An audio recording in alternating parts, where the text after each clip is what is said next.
That's another go round here on a Friday. So we know what that means on a Friday. It's where I turn the volume up and put my headphones down because it's time to get you ready for what's going on.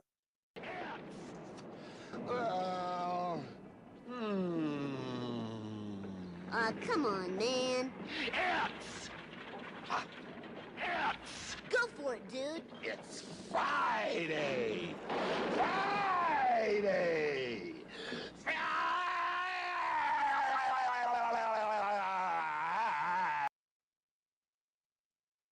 It is indeed a Friday, and so we get you ready for the weekend, let you know what's going on, and we will drop it all here in the next couple of hours. So, John, hear you there. Once again, thanks for coming by, as you always do. And it is going to be a fun show. We're going to get you ready for the weekend once again. Atlanta United in their last preseason home game. And it's a preseason home game behind closed doors, but nevertheless, it is a preseason home game. So, all of y'all's, once again, it's great to see you here today. So, I didn't realize that I was Jason Test for a second. So, spot me a second and a half here. So, there we go. All right. So, there, I'm me. I'm me, you're you. All right. So, here's the deal. We're going to go over everything this weekend. I know that we kind of had on the table the breaking news that kind of broke yesterday involving the USL and what was going on there. We've got that to talk about and just kind of put a bow on it more than anything else. And just kind of, once again, look through the whole thing. We did go into stadium sizes and things like that and the economics of it all.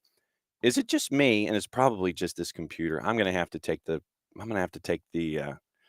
laptop into the Geek Squad and figure it out because there's one particular app that is or one particular website that is fritzing all over the place on the desktop. So anyway, all right. So I know that yesterday we talked about stadium sizes and things like that. I talked about travel. I mean, we probably can put a bow on it more than anything else right now. I'm intrigued with the next steps. I want to see if they're looking at different markets, if they're looking at the same markets, if they're looking at expansion. My biggest thing is the economics involved, both inbound and outbound. And I want to see who might be interested in something like that from a sponsor perspective. What's the TV package going to look like? Is it going to be the same thing that it's there now? So, like I said, 12 to 14 team league, that we know. We yesterday went over the stadia, and we'll go back over it again real quick for those that missed it yesterday as a part of the discussion. And we'll see what everybody else may think about all of that issue. So, like I said, we'll put a bow on it, and we'll see what's on everybody's mind involving that really quickly. I mean, like I said, we pretty much went through the release yesterday when Paul McDonough said what he said. And Nick Papadakis said what he said. The interview with McDonough with the Athletic, and then the release that came out with Nick Papadakis saying the things that he said. We went through the Louisville version of it because Lou said he was the first one that got into my inbox. So that's where we are with all of that. So let's see. So whatever else is on your mind, we'll get into that. There's some stuff overseas to get into. We got big matchups and things like that. We've got to get into the revisiting of the Premier League now that we are out of the FA window. All of the big matchups that are coming up this weekend, and we may have another guest coming up at 10:30 to break everything down on your weekend and what we've seen so far. So opening kickoff. Brought to us by our friends at Kickoff Coffee and kickoffcoffeeco.com. I've still got to figure out when to make sure that I can grab the QR code and flash the QR code on the screen so it blocks out my face. Oh, and the other thing I know that we'll do as a part of opening kickoff as well. There's no piano here. For those of you that were here yesterday and you got to see the end of the show where Nico and I were discussing what we always discuss, you saw the piano movers. So it's odd not having an armrest.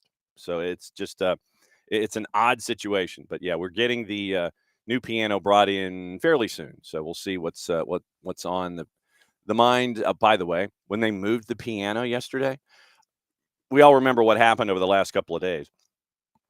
But it was a mud bog in the backyard. It was a mud bog, guaranteed. So it was it was an experience trying to get the trying to get the how do we say this? Try to get the piano out of the backyard. So that was very, very interesting yesterday. I give the piano movers a great deal of credit for what they were able to pull off yesterday in removing the piano. In removing the piano yesterday, they get massive credit for what they were doing yesterday. So big ups to them as we got a piano moved, and it's only half the battle. So we'll see what's on. We'll see what happens there as well. Okay, opening kickoff brought to us by our friends at Kickoff Coffee and kickoffcoffeeco.com. Well, I know, but Ricky, I know that I don't necessarily sing Rebecca Black, but we can still do that. You know, that was just the thing that was faster to get to, and I've got to bring her drop into the. I have to bring her drop into the computer. That's the word I'm looking for. We have to bring it into the computer, and we can all sit there and enjoy. We can all enjoy Rebecca going forward. But okay, so I'm torn. I'll tell you what. Here's what I'm going to do. I'm going to go with the. I'm going to go with the promotional aspect of things. So I don't know if you've had the chance with your busy lives to sit there and see what we've been able to do with the Creek Cup, and it's been really fun to be able to show what's going on with the Creek Cup and with some of the great talent here in the state of Georgia. So opening kickoff is going to be the blatant promo. Last couple of days, we've been at Northview and we've been at Johns Creek. Jason's been at Johns Creek and I've been at Northview. We're going to be getting this is where the rubber meets the road because we have triple header. I have a triple header today. I think Jason has a double header. And it is Championship Saturday where we each have 4 games going on at the same time. And you can catch up with us at soccerdownhere.mixler.com on the Johns Creek side of things with Jason and the boys championships and the boys activity. You can catch up with me and SDH 2, literally soccer down here in the number 2.mixler.com. So go to Mixler, download the app, find Soccer Down Here, find Soccer Down Here 2, follow both, get your notifications for when we're on the air. So I had the one match yesterday, and it was Walton and the home side Northview. Walton, it was a tight game at the half. It was 1-0. Then Walton put the pedal down in the second half. A lot of credit I give to Northview, and a very, very young team. They had as many as 5 ninth graders out there at any time. They were 7-9 last year, 7-9-1 last year, and Walton made a deep run into the playoffs in 7A. So if you're big into high school soccer, and it's our first forays into that this year, this week has been the premier week for high school soccer, the premier week. First week, premier, not premier. Premier week, opening week. How about that? For high school soccer, and what you do is you can go to Mixler, SDH and SDH2, Johns Creek activity in the Creeks Cup, and thanks again to everybody at Johns Creek and at Northview for being great partners with us so we can broadcast the matches and everything and be there and lay them all out for you. And you've got activity today. I have a triple header at 4, 6, and 8 over at SDH2, and then Jason has, I believe, 2 matches, and his activity is, do I have that written down? No, I have it written down in the other one. It is going on later this afternoon when it comes to everything at Johns Creek, and so Johns Creek will be there, and Jason had an exciting match at with his 6 o'clock last night. And so big win for North Atlanta, Max Rohde. We got to see him for the second time in a week. And so Johns Creek and what is going on there with the with all of the activity that's going on with the Creek Cup. A lot of games, 2 locations going on all at the same time. And so it's 2 matches. Yeah, 2 matches on the boys' side. Jason actually gets an all-Alabama matchup at 6 o'clock with Dothan and Tucker. I know that a lot of us here in the city said, Tucker? No, there's a Tucker, Alabama. So Dothan and Tucker will play at 6. Johns Creek and Murray will play at 8. And so that's the Cardinal bracket. That's going to determine champions for tomorrow. I have a triple header. We wrap up the blue bracket at 4. North Atlanta for the second time in a week plays Greenbrier. And then the boys play immediately after that against Midtown. So North Atlanta Greenbrier girls at 4, Midtown Greenbrier boys at 6, Northview and LaGrange boys at 8. That's on SDH2.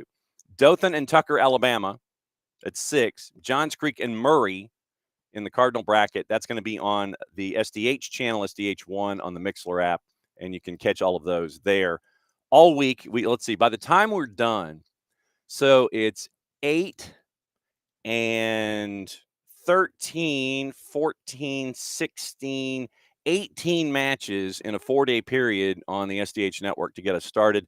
And then we get a couple of days off, and then we come back on Tuesday with McIntosh and Dalton, 3 o'clock kick on the app because it's winter break. So they can do those kinds of things with scheduling. So McIntosh and Dalton boys at 3, and then at 8 o'clock, I will be with Maddie and the cast of thousands up at Appalachia for the varsity matchup between Seconder and Appalachia's boys. So that's Tuesday, and that's the next thing on the run. So if you're a fan of high school soccer, morning Four Card, morning Alex, and morning Ricky, obviously.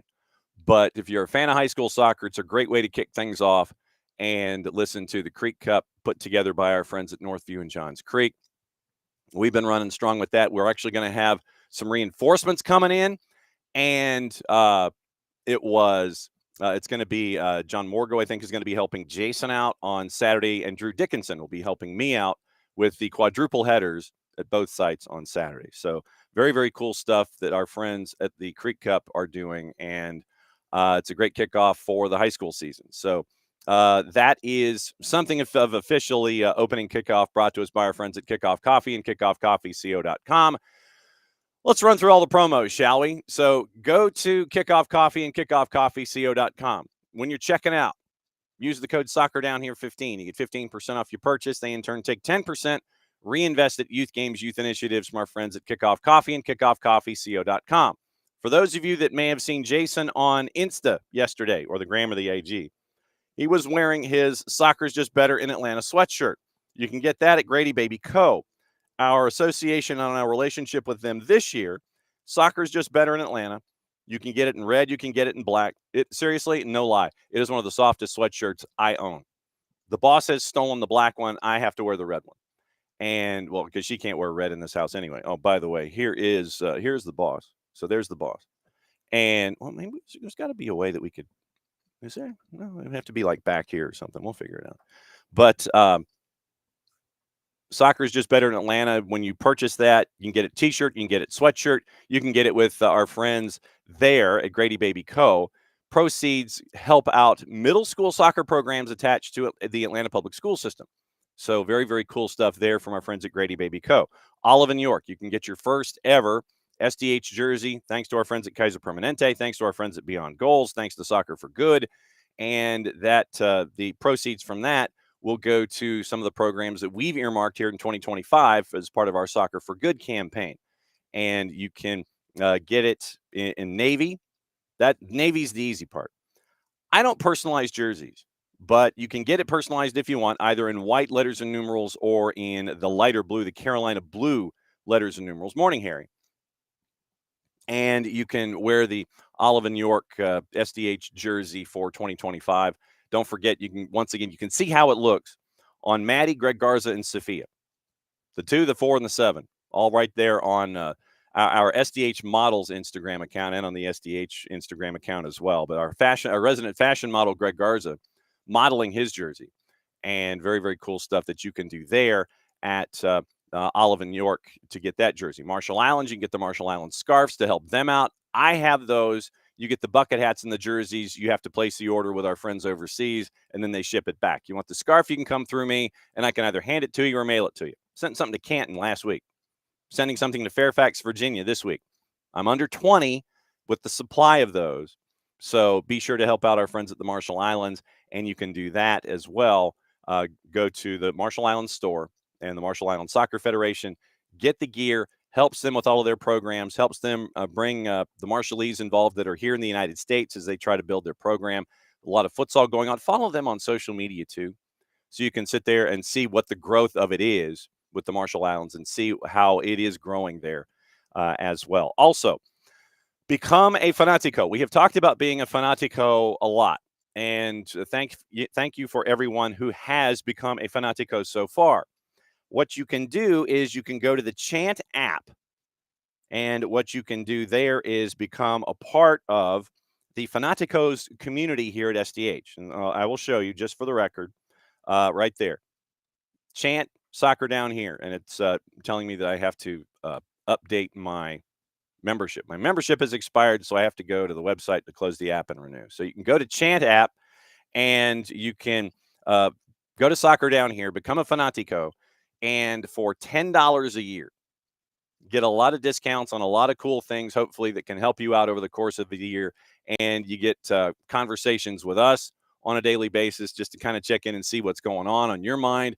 Might help me stack a show one day, those kinds of things. So become a Fanatico, $10 for a year, and it helps out our Soccer for Good and what we are planning with all of that, as well as everything else here at the SDH Network. And you get some cool discounts and some cool things that our friends through Chant and our relationships have decided to put there to be a Fanatico as well. And so once again, Fanatico, Fanatico, Fanatico, go to the Chant app, do a search for Soccer Down Here, become a member, Fanaticos, $10 a year, and you get to help out a lot of different things and be a part of a lot of cool different conversations.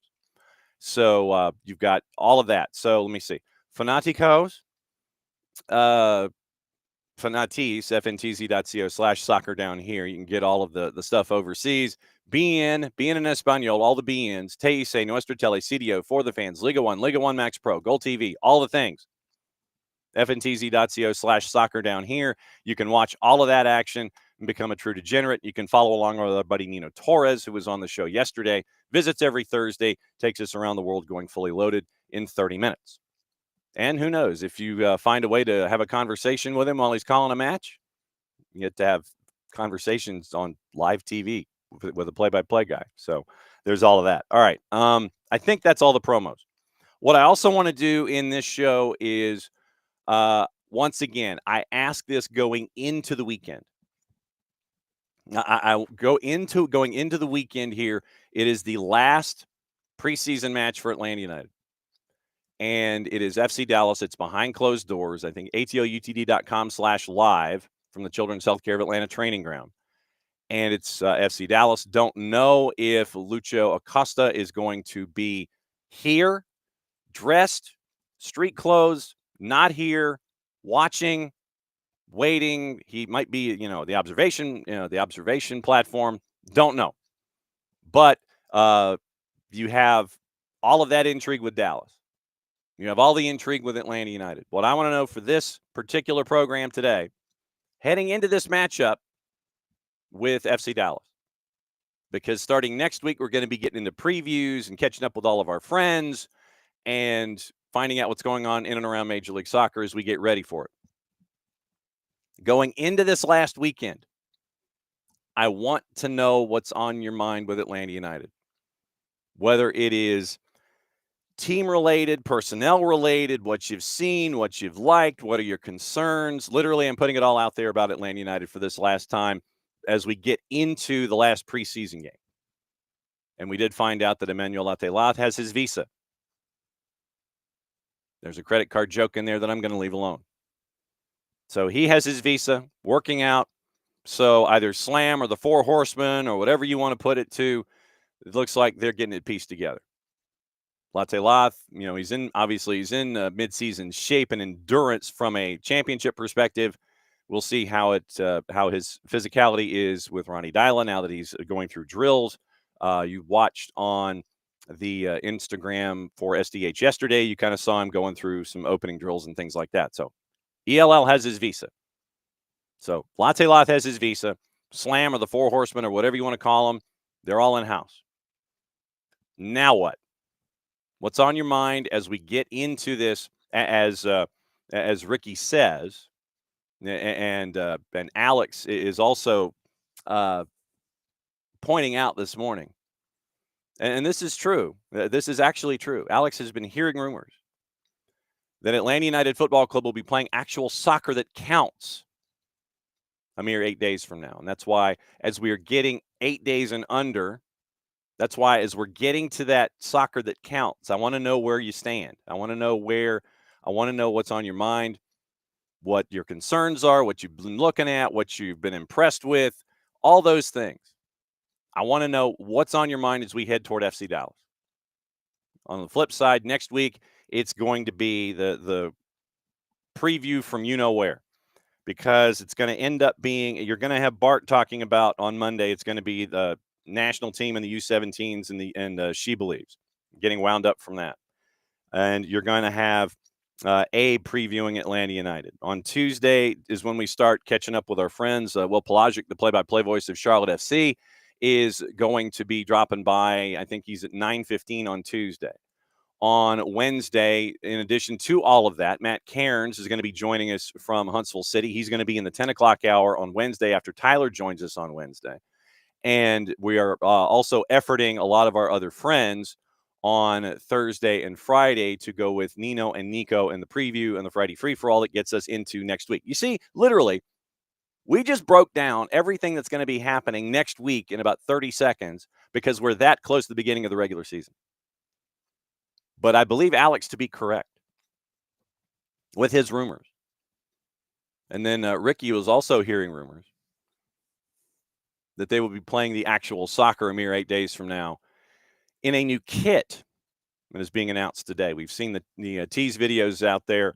And at the end of the tease video in question, I believe for Ricky, there was a 2.14.25. And that is not 214 and a quarter. I believe that to be the date in question for said kit. So we'll have the new kit. We'll have all the new stuff. We will have the new players coming onto the field. CF Montreal coming to town. And the season will be on in 8 days. But you sit there and, I mean, we go back to all the conversations that we've had. All the conversations that we've had about 7 weeks. Oh, no, 7 weeks. What are you going to do to talk about 7 weeks? You want to know what? 7 weeks went by pretty quick. There was plenty to talk about. Playoff format's the same 4-card. So it is the 8-9 play-in, the 8-9 play-in, and then it goes to the winner of the 8-9 taking on the 1-2, 7, 3, 6, 4, 5, etc. So that's where we are. Ropes. Excited to see all the folks at the tailgate a week from Saturday. Understandably so. Like I said, it's going to be good to get games that count. Don't misunderstand me. It's been fun going to Birmingham and to Chattanooga and to seeing everything and IMG and all these pieces being put together. But yeah, you're going to have games that count. Next week, we're going to be looking at all the teams, all the news, all the players that have been put into their new places and new positions, all that stuff. But yeah, a week from Saturday is your tailgating. 8 days you are tailgating with your friends and your supporters groups getting ready for a night game with Atlanta United and CF Montreal. That is only in 8 days. Only in 8 days. So that's where we are. We do have some news and some previews and things like that to get into in everything England and all the pieces in between. But so that is going to be a part of the show today.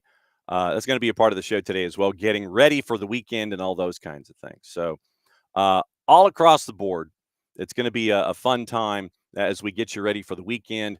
Crate Cup on SDH Network all weekend long. Well, not all weekend, Friday and Saturday. And then Sunday, you might hear a voice on 92.9 that is here on the network. Then he's going to be filling in.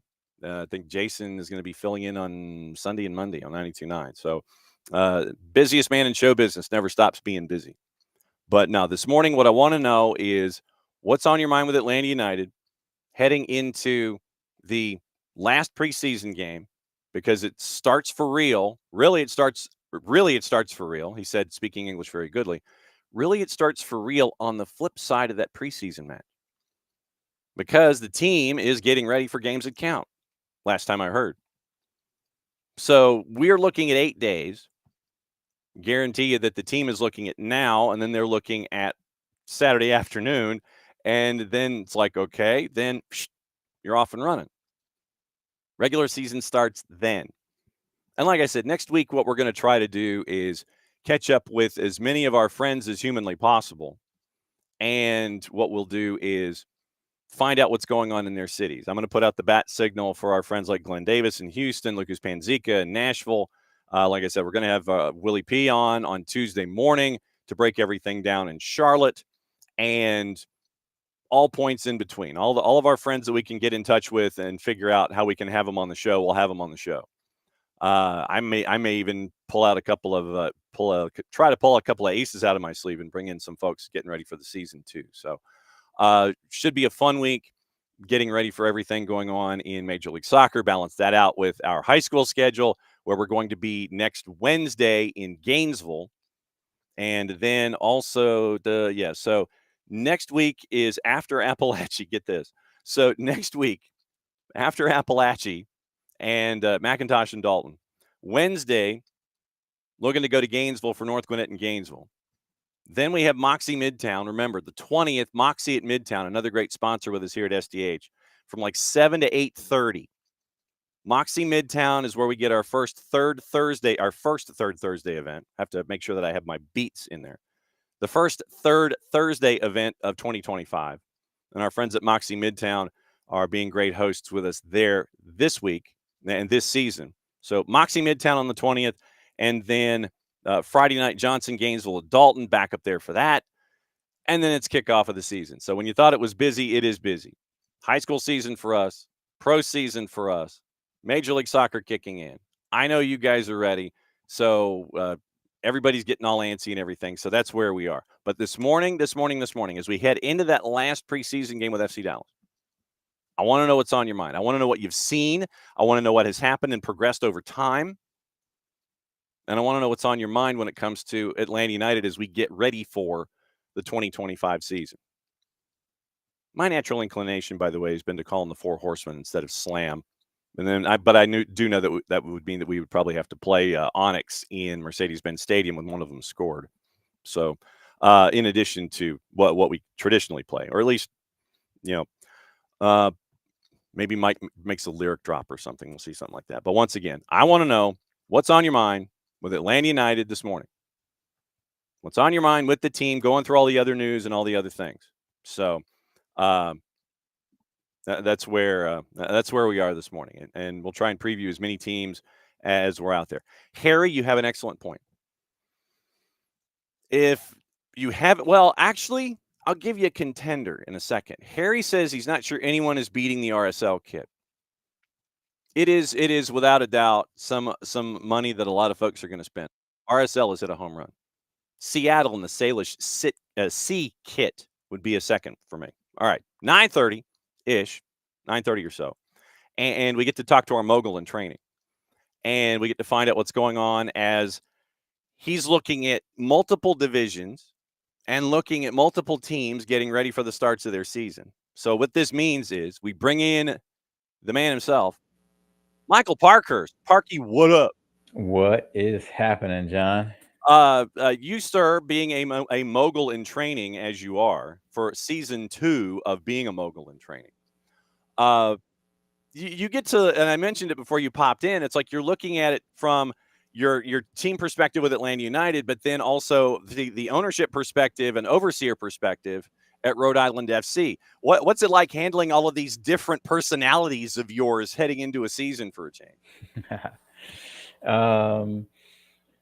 No different than last year. I think that. What? No comment about, well, expectations are higher on both sides considering what happened. Come on, where's my expectations are higher soundbite? I mean, naturally, expectations are higher year 2 than year 1. That doesn't mean that we're going to go further. I mean, we could only win one more game at the end of the season, at least. But yeah, to be honest, John, all this D1 talk is confusing to me. USL's in a good place right now. MLS is a behemoth compared to USL.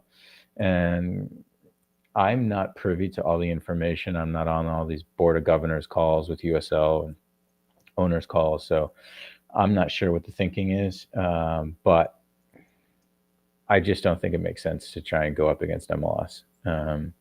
MLS is buying and selling players intra-league now for Mhm. $10+ million, and our budget for players is like 1.5 million. So yeah, we're on different levels. So for me, it just doesn't make sense. That being said, if things do progress, Rhode Island will be in the top bracket of USL for sure. Okay.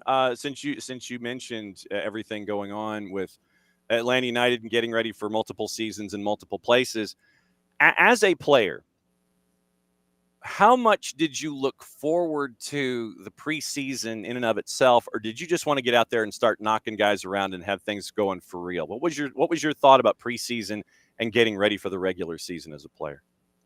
I enjoyed preseason for the most part, right? I think that there's obviously aspects of preseason that you don't look forward to, mostly the fitness.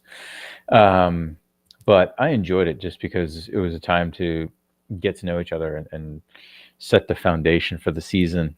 There was no, pressure yet as far as, games and seedings and all that stuff. So it was like, okay, this is a good time to just train. And I liked the process of training. I liked, the daily routine of it. So, yeah, for me, I really enjoyed it. But yeah, I think that there comes a time in preseason, even though you're enjoying it, where you're ready to start the season. And I'm sure they've hit that point. When it comes to your mentees these days, and this might even play into how you were when you were their age. There you go. Get ready. Literally, it's the flipping of the switch, like it was in Over the Top with Stallone. You got the hat on backwards. You're ready to go. When you were of a young and impressionable age, starting out in the game, so basically last Tuesday, what did you think about all of the conditioning and the preseason and all of these things and getting acquainted with new teammates and everything? Do you find that your mentees understand the importance of a buildup and a preseason and staying as ready as possible? Or do you have to explain to them, yeah, I know you got games, those are important, but at the same time, you have to maintain the self going into those games? Do you have to have those kinds of conversations at all? Yeah, a little bit. And for sure, it changes throughout time, right? I mean, as younger players, the preseason is more important. These minutes that you get with the first team in these games are super valuable and super important because you don't know how many opportunities you'll get sometimes, right? Where for me as a veteran later in my career, it was like health is the most important thing. Like, okay, I want to get going and I want to, get sharp and stuff, but like this preseason game, I don't really care about as long as I, feel good and stay fit and get healthy coming out of it all. Like that was the most important. But I do remember being younger, it was like, hey, every time you're out there, it's like I got something to prove. I got something to earn. So that is definitely a different situation for younger guys versus some veteran players. And yeah, I think that it's important for the younger players to understand that. And it's different now where players come into camp ready to go, and it's so much different than when I first started. So in that regard, these younger players are in a much better place than I was probably when I was younger.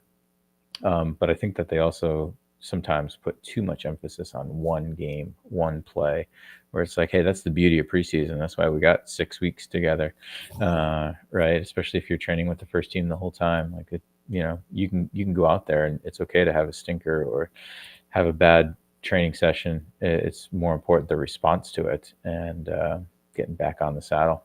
Well, and you mentioned that it's okay to have a stinker.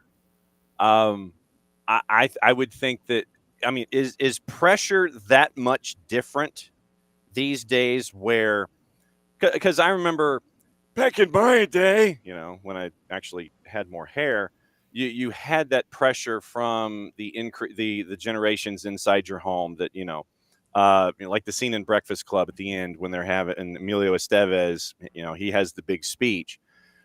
I'm sure that we either had parents like that, we had family members like that, or we knew folks that were like that. And, pressure was there. Andrew, your attitude is for ish. And I'm sure we experienced a lot of that growing up. How different is parental influence and family influence on players today and on your mentees than it was maybe when we were growing up? How different is it? Is it different much? I know I'm asking like a 4-part question here, but I guess it has to do with parental influence and pressure that's put on from the family. How different is it from your observation? Yeah, I feel like back in the day, it was more pressure of winning, and just playing well. And now it's a different type of pressure where it's like pressure to play your best, be the best, make sure that you're in a good spot to get a scholarship, or, play on your high school team, play in college, get a scholarship. It's that type of pressure is much more, where back when we were growing up, it wasn't like I didn't have pressure to go play in college or anything. That was just like, yeah, parents just freaking out trying to win each game. Yeah. Right. So I think it was just more short-term pressure, like game to game, where now I think it's like sometimes it's an overarching pressure of like getting to a certain level or a certain place by a certain time, just because of year-round, the money that the parents are putting into sports, all the extra training. So the pressure's still there for sure. So, and I'm sure it was like this back in the day. Like, not all parents are like that, but you do have some. And honestly, I've been pleasantly surprised, and maybe it's because that the families that come and work with Greg and I obviously have an open mind frame of how we can help their athlete. But most of the families that we work with, the parents are hands off. They set up the kid, and it's just us and the kid working together, which is awesome. And every now and then we'll have the helicopter parent that's answering the questions and sitting right there and everything. But I'm honestly been pleasantly surprised in that regard.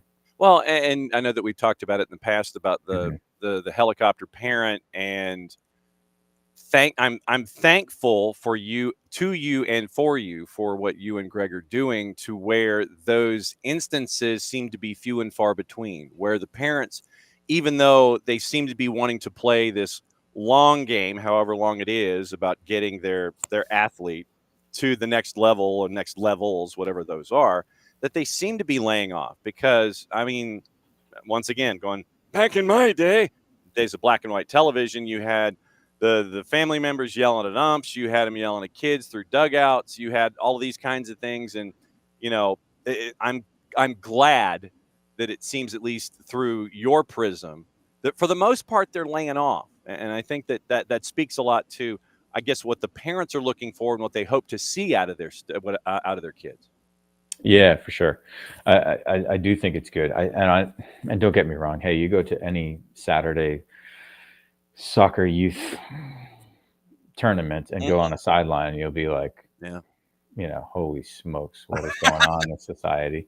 Don't get me wrong, but it was like that back in the day too. And so I do think that there's a lot of parents that have realized, and I think social media can help in this regard, where it's like you get called out a little bit, and there's more information out there about like, hey, this is not good for our athletes, and like there's so many benefits from losing. So stop freaking out on the sideline after every game or during every game.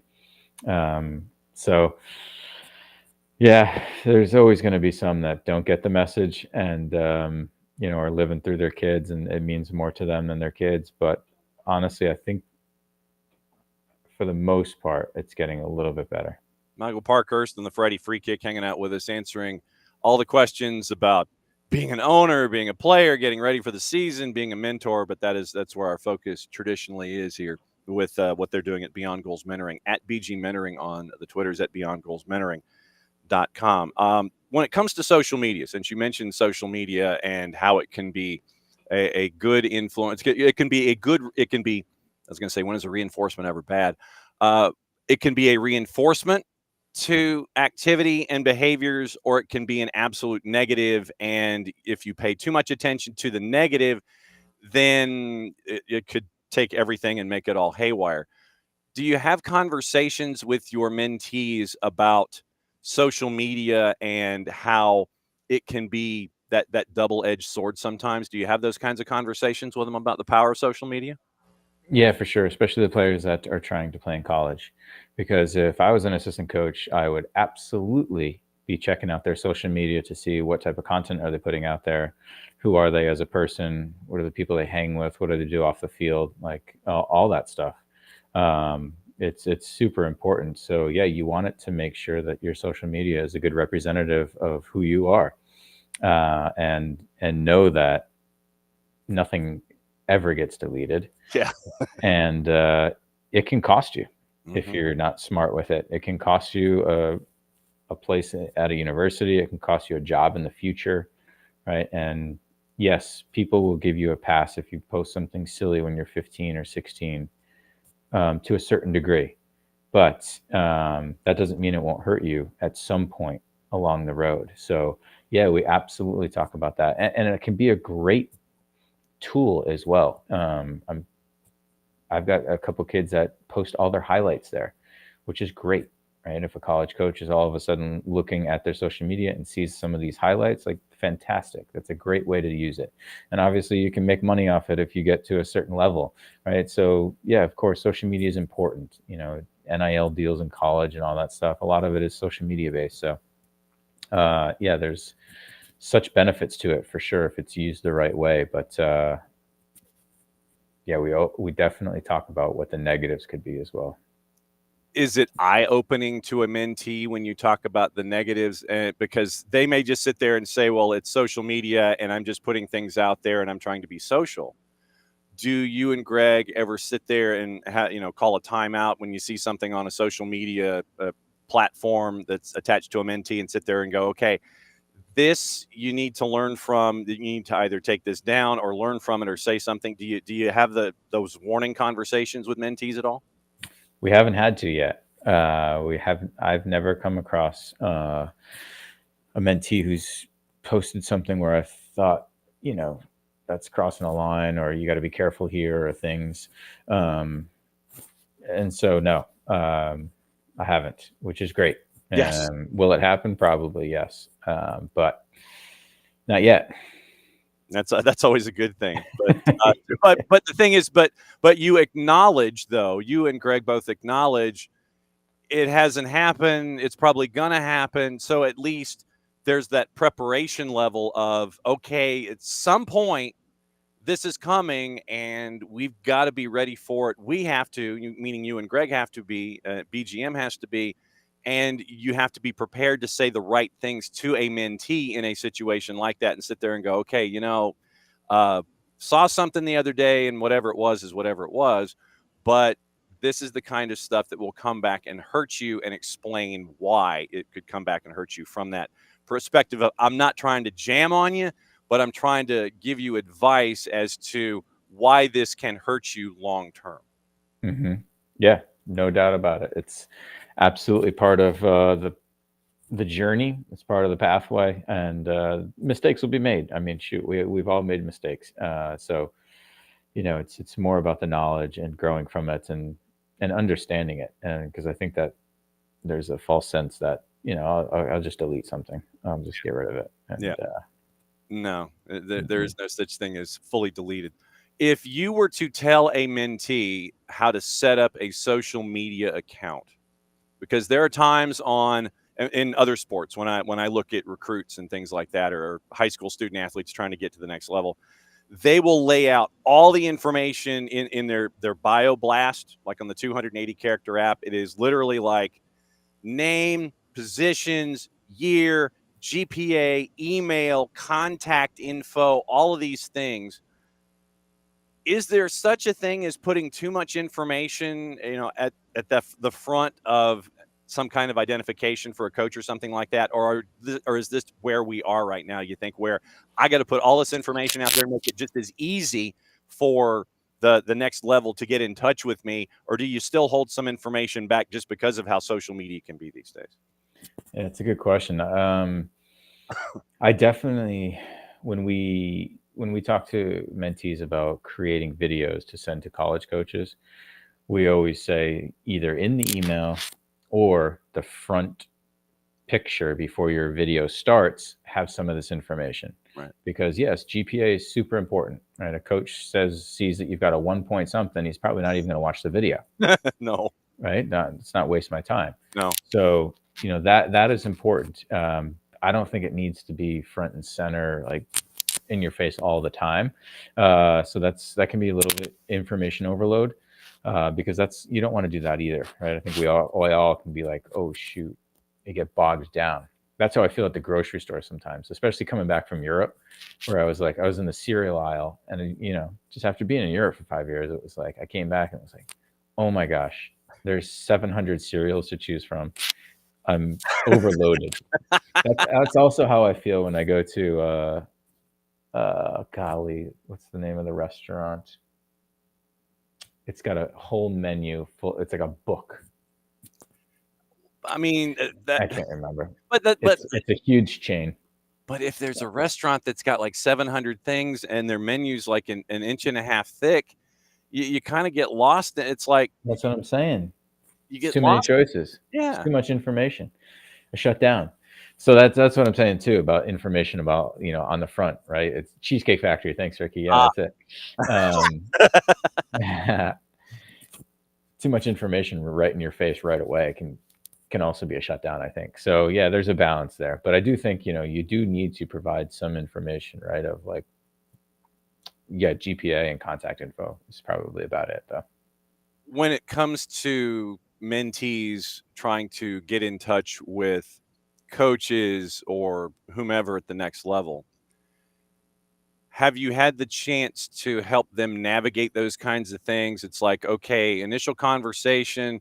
It's like what they see in a relationship or a business relationship. Don't call on Monday. Don't call on Friday. Best business is always done on Tuesday. Have you gone through those steps in trying to help your mentees and the families navigate? Okay, if you're going to reach out in this way to this person at this time to do these things, or is it just kind of like, all right, we'll just put the information out there and then let the contacted individual come back to me? It's like, I want the coach to talk to me. Here's my first piece of info. I'm going to leave it alone. Or do you encourage mentees after that first contact? Hey, did you get my tape? How long do you wait before you get my tape? Those kinds of things. Navigating the next level, I guess, is where I'm trying to get at. Yeah. We're actually putting together in the very early process, John, of putting together a whole playbook for such things. I interviewed. Is it going to be the size of the Cheesecake Factory menu? I hope not. I hope we can dissect it a little bit and get down to what's most important. But I interviewed a D1 assistant coach yesterday, actually, and so it's part of the process of like helping out with what information is important, when to contact, who to contact, how to get in touch with some coaches, the benefit of going to ID camps, this type of information that I think a lot of people are looking for and could use.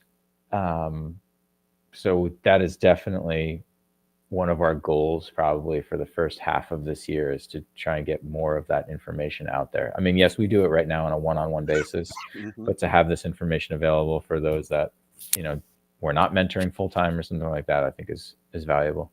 The BGM handbook for contacting, I get it. And I mean, that's a valuable piece of information that folks can have. It's like, okay, not all coaches like to be contacted by email. They like to, they like carrier pigeon. They like to have things in a PDF. They like to have things mailed. And literally you're having to navigate individuals who have complete and totally different character traits about contact.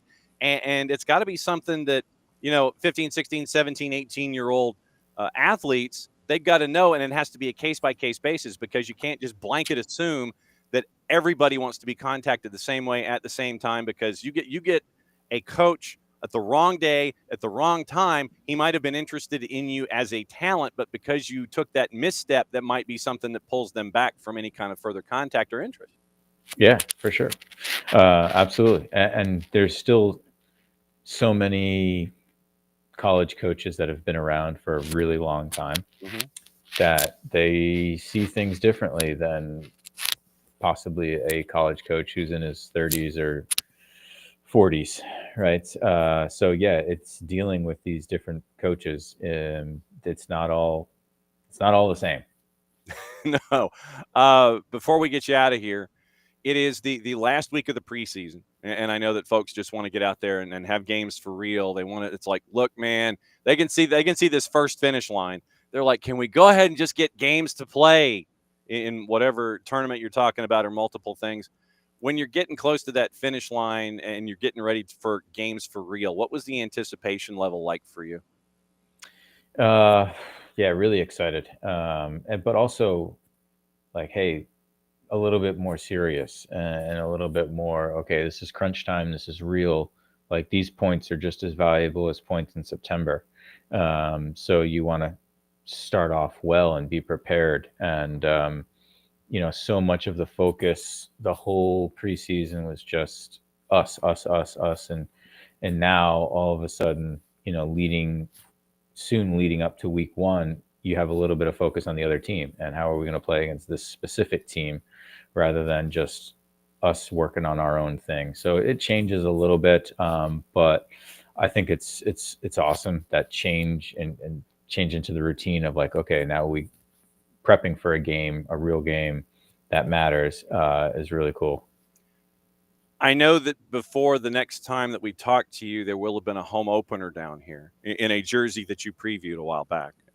The anticipation for an opening night and a crowd that that is as ravenous as the 17s are, looking forward to a season in general, regardless of what year we're talking about.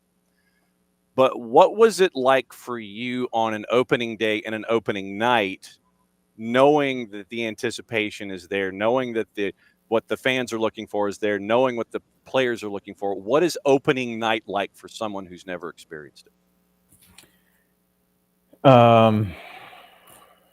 Yeah, you're nervous, you get the goosebumps, tough to sleep the night before. Like, all that stuff is normal, no matter what age you are. I think that you really look forward to that first one just because it's that unknown, right? The anticipation of like, is it going to be a full house? Is it going to be so loud? Are we prepared? Are we ready to go? There's just so much unknown. And so I think that brings a little bit of extra nerves. I think that those that have played in front of the crowd before know what it's going to be like, could be like, will be like. So they want to feel that energy, right? That's one of the best parts of being a professional, is playing in front of that environment and having the people cheer for you. And it's just amazing. So I think that everybody will be really looking forward to that. The nerves will be a little bit high, but that'll be a fun night for sure for all. Are you the kind of guy that, once the whistle goes, you're locked in, or is it that first tackle that you create a moment going the other way? What kind of a player were you when it came to day one and whistles and getting into that zone? Yeah, no, whistle blow, because for me, I think that was important, because you don't know, that first touch, the first tackle, the first moment that you're involved could be super important. So to have to wait for that moment to then get into the zone, it could be too late. So no, for me, it was the whistle, and it was like, you hear the noise and you hear the horn, and then you got the whistle, and then it's like, okay, I don't hear anything anymore. I just hear I just hear noise, or just background noise. So yeah, opening whistle. I was going to ask, it's like, once that whistle goes, like Costner said in For Love of the Game, was it release the mechanism, and then you just heard it yourself, and then everything else was in the background? Was it, so it was that way for you, literally whistle and then like white noise and focusing on the game? Yeah, for sure. Okay. Because I didn't know how certain athletes go certain ways, but for you, it's just whistle goes, white noise, locked into everything. Are you coming down in 8 days, or are you going to stay up there? What's your plans? I'm not getting down for the opener, but I definitely will be down to catch a couple games. Because I know you got to go to the games in Rhode Island also in early March, and I know you got to sit there and balance. I know how this goes. Not going to Rhode Island. Well, Rhode Island doesn't even have any home games until May, so because of like weather and things. it's because of stadium. And the state. Oh, that's right. That's right. Tidewater Landing. Yes. Okay. So you're on the road, and then so you're stockpiling all of the home games. So when Tidewater Landing is open, and so you're on the road forever. Correct. Okay. So all right. So now that's we got a couple buys in the first 8 weeks or 6 weeks or something, and then six away games. I count 2 buys, and then we're home. Okay. So basically, what you're saying is we need to road trip up there for like the home opener or something, and the unveiling of the stadium. Probably should. Okay, just check. Be well, my friend. As always, it's great to catch up with you on what you and Greg are doing and applying it to the everyday and helping spread the messages across the board. As always, my friend, have a great weekend. When's your next golf game? May? God, I haven't swung a club since before Thanksgiving. It's been way too long, John. Right there with you, brother. All right, so just be safe. Have a great weekend. Stay warm. You too. Soon. Bye-bye. There goes Parky, and it's always fun. He puts up with my crap like nobody's business. Everybody on this show puts up with my crap like nobody's business. So at BG Mentoring, at MF Parkhurst on the 280 character app, and all of the things that they're doing. They've started Beyond Goals Mentoring TV. They're doing video stuff now. So beyondgoalsmentoring.com and at BG Mentoring on the Twitters. And you can sit there and find out what Greg and Parky are doing on a daily basis, helping out the next generation of athletes and getting them on the path to success, whatever that word entails. Next level, next levels, next level of play, next level of activity, being more secure in themselves when it comes to their everyday life and how it can apply to their everyday lives going forward. So great stuff from Greg and Cap, and they put up with my questions like you know what. So, all right, hour number 2. And this is where I get to say hi to everybody and get back into the debate of the jersey releases and Atlanta United. I know that some of you put in your thoughts about Atlanta United and what you're anticipating for and what you'd like to see coming out of this, other than everybody healthy and a big win against Dallas. But what you've seen so far with Atlanta United to this point, and or your favorite team, since I saw that Rich was in the timeline too. So I want to know what you've seen from your club so far. I want to know what's on your mind about your club, thoughts, concerns, positives, suggestions, all those kinds of things. I want to know about your club. I want to know about what you've seen. I want to know about what you're looking for in this last weekend, because next week it's on. Getting ready for the sprint with multiple competitions, the Triple C for those who are in it, MLS regular season, Leagues Cup, which will be concurrent with what's going on in the regular season. It's not just going to be that gap in the schedule where it's an hour of nothingness, a month of nothingness. So everything's concurrent, games in the middle of the week, and we'll see what goes on from there. Okay, now time to say hi to everybody who is in this morning. And let's see. So we got to, Alex and Ricky and 4Card Ropes. Let's see. Okay, so Ricky with his thoughts. Ricky thinks that Sleesh is the linchpin to the team. If he can hold it down in the middle, especially in transition from defense to offense, vice versa, going to see something special this year. We caught up with Kevin Egan. Kevin Egan crashed the party yesterday before rehearsals up at the old haunt for him, where they're now in Stamford, Connecticut at the WWE studios for this season for MLS 360 and all of the Apple TV programming. But the 6 was where Kevin was looking. And you can catch that in our shorts on all of our social media. But Kevin Egan was saying the 6. And so Ricky's saying it's Bartek Sleesh. And so that's what everybody's hanging out. With the kit release today, David, take the little one and hang out at Atlantic Station for the kit drop. Getting first in line wouldn't be a bad idea. Maybe you can go to Publix and get some shopping done. There are some pretty cool restaurants. There is some space, team store-ish, where you can kind of hang out, but it just depends on how cold you want to get. So that for me is the big thing. I would be, in that particular vein. I don't know, but the thing, and this was the thing for me, and I learned this the hard way. I picked up, and I have to get the Miguel Almiron t-shirt because I bought that, but I'd also bought the FEAs before the season was over. And I learned that at the store, you can't just and this is a public service announcement for everybody that goes to the store.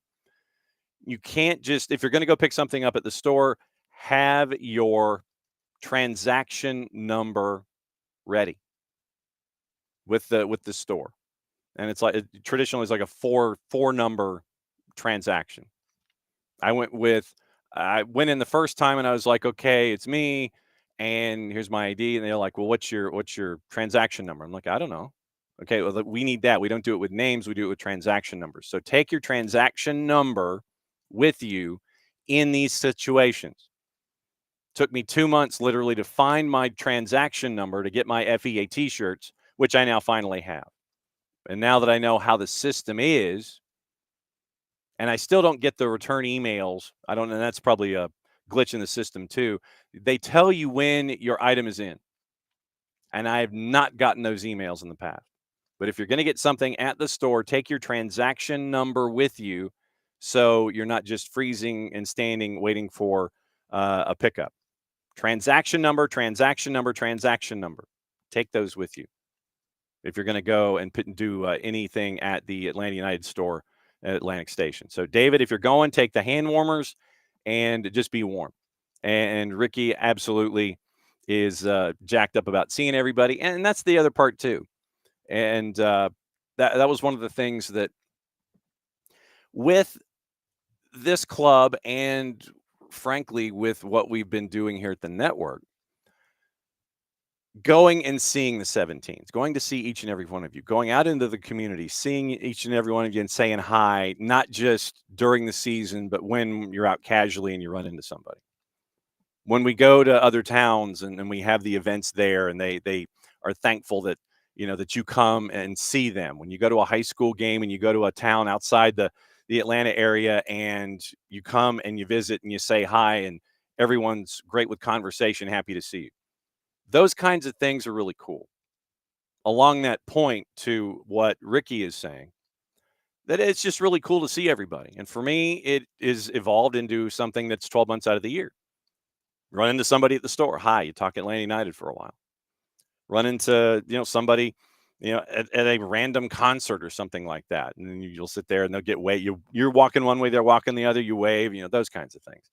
The interaction that starts during soccer season that evolves over 12 months. That to me has been the cool part of all of this since we're getting close to year number 8 for the SDH network. So just the interaction that has started with soccer season and evolved over a 12-month period. That's been cool. Ropes is saying, put Miggy on your fantasy team. Nico said Pedro de la Vega. Be an interesting midfield for fantasy. And we got to figure out if, in fact, there is going to be a fantasy team this year. If anybody has gotten a note from Jason Wright and the Jason Wright Agency about fantasy, or if we have to figure out how to start it ourselves. Because remember, we're 8 days away. So Jason Wright and the Jason Wright Agency have done really cool work with us in the past about the fantasy league here at SDH. We got to figure out if we're doing one because we only got a week, that kind of thing. So, Rich, happy parade day. Even though it's very cold out, so he's going to go watch on his television. Absolutely true. May your parade be safe. May everybody stay warm. What day is prediction day? Aren't they all prediction days, Ricky? They are all prediction days. I think with everybody that I'm aiming to have on the show next week, it might end up just being a week of addressing predictions as folks drop by. So that might be the way that it goes with predictions and such. It might be prediction week. Might be prediction week. So we'll keep an eye on all of that. Ricky digs the Galaxy kit as the ones that are being released. Ricky does admit, however, Seattle and RSL are very strong. I don't know. Ricky was talking about Parkey and what Parkey was talking about with the USL. And so it's going to be something over the next couple of years. And like I said, we probably, once we say hi to everybody and get into the rhythm, we'll go back over who's in the championship and what the capacities are and who has to do some building and who would have to be prepared and who might have to move, those kinds of things. Harry admitted yesterday in the Twitch pitch that San Antonio would have to either expand their building at Toyota, as we know at Toyota, or they might have to move indoors to the Alamo Dome. So, I mean, these are things that are going to have to be considered by this league going forward. Stadium capacities, possible expansions, and where you playing. Adding to the infrastructure questions of the capacities that you have now. Actually, shoot, since we're here, hang on. Let me go back to the stadium capacities, and this is another thing that you have to consider about all of these venues and the capital outlay that would have to be there just to become compliant with Division I standards. You're talking 15,000. And so right now, and I'm going to go to our friends at Transfermarkt, and we'll see if they have the intel in one place. Yes, accept and continue. It's like my computer rebooted overnight. Okay. Protective, in. Protective is in, obviously, with a capacity of 47.1. If the Miami FC continues as a franchise, I have no information to say otherwise, but they're not drawn, and they've played games on the campus of FIU at the FIU soccer stadium and not at what used to be Ricardo Silva, the football stadium. They would work. It's 20,000. Lynn Family has seating at 11.7, but a capacity of over 15. So they could add seats if they wanted to. The Coliseum for Oakland Roots, you're fine. And I personally hope that the Roots sell out every game that they have there because of how, but they've got to take care of the Raccoons at the Coliseum. But I love the idea of the Oakland Coliseum still being a part of the fabric of sports there in the Bay. Isotopes Park needs some extra seats, but they're only at 13.5. They can make it to 15 easy. Cashman, seats 93, capacity 12.5. So they have standing room that gets them there. They might have to add something. And this is where from here down, folks are going to have to add seats. Indianapolis, just over 12. Sacramento, 11.5. Phoenix Rising and WakeMed, they're at 10. El Paso, 9,500, and that's with standing room. Toyota Field, Harry, you had it yesterday, 8,300, 8,296. Colorado Springs, Widener Field's at 8. They'd have to double their size if they were interested. Keyworth, 7,933, but you know that they are looking to build a new stadium on the old hospital property, so they probably could make it 15 and they'd be fine.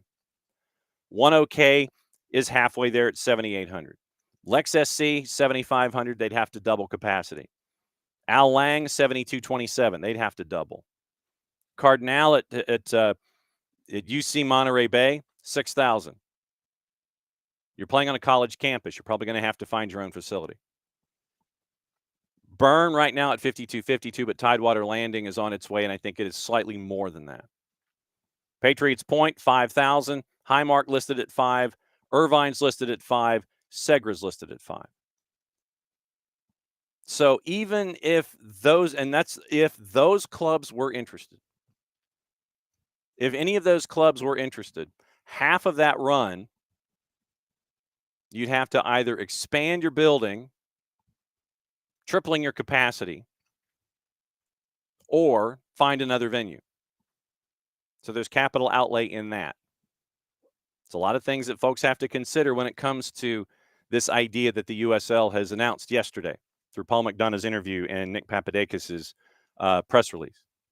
It's like I said, it's all of these things that we've seen right now, and the USL announced what they announced yesterday. Even looking at it from a capital outlay perspective, for the teams that are currently USL Championship, if they want to take that step to Division I, that's what they'd have to do, just from a stadium perspective. And we know how stadiums ain't cheap. I'm intrigued. They said a 12 to 14 team league, 26, 27, 20, 27, 28, I think was what was said in the release. So we'll see. But there's a lot of money that has to be found to I'm trying to figure out the right way to say it. To expand your footprint, there's going to have to be a lot of capital outlay. If you're going to have any of those teams that we talked about in the lower half of the capacity table, if they were interested in going into the new D1 league.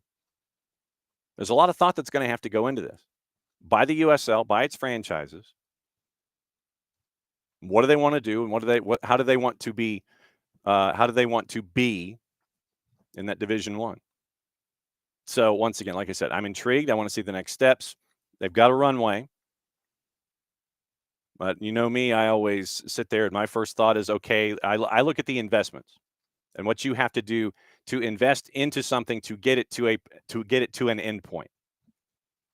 And even just from getting people to sit down, we just went through the challenges of the current USL Championship rosters and positions. And maybe Memphis comes back in if they want to go back and play at AutoZone. If Santa Barbara was engaged, they could be, because they're playing, I think, at a 27,000 seat stadium. So there's a lot to think about here, and I want to see how the USL proceeds. So that's basically it. Like I said, the McDonough interview with Tenorio yesterday in The Athletic, plus the press release that was put out. So your favorite club in USL Championship, I'm sure, has put out a version of that press release. And we know where the USL wants to go. So we'll see what the USL has in mind over the next couple of years. Harry. Oh, actually, wait a second. Alex says that Seattle's Salish C kit #1 underlined 3 times. RSL's at #2. So we're going to be going back and forth. What's on your mind with Atlanta United or your favorite club heading into the last preseason game? What's going on in your mind, period? And obviously, jerseys, concerns for your club, what you've seen from your club, what you're anticipating from your club, what you look forward to here in this last weekend. Everything's on the table here on a Friday. And speaking of everything being here on the table, we welcome in Jared Smith. Jared, it's a Friday, so that means that absolutely everything is on everyone's mind, and we're going everywhere from the USL announcement yesterday to the jersey releases, and now we're debating whether it's Seattle who had the best one, LAG who had the best one, RSL who had the best one, and Atlanta United heading into this last weekend. So where do you want to start, sir? What were you talking about most recently? We just start there. I'm very flexible in this. I have my opinions on the shirts. So sure. Okay. Well, I was just discussing briefly yesterday the announcement from USL about wanting to start and go Division One.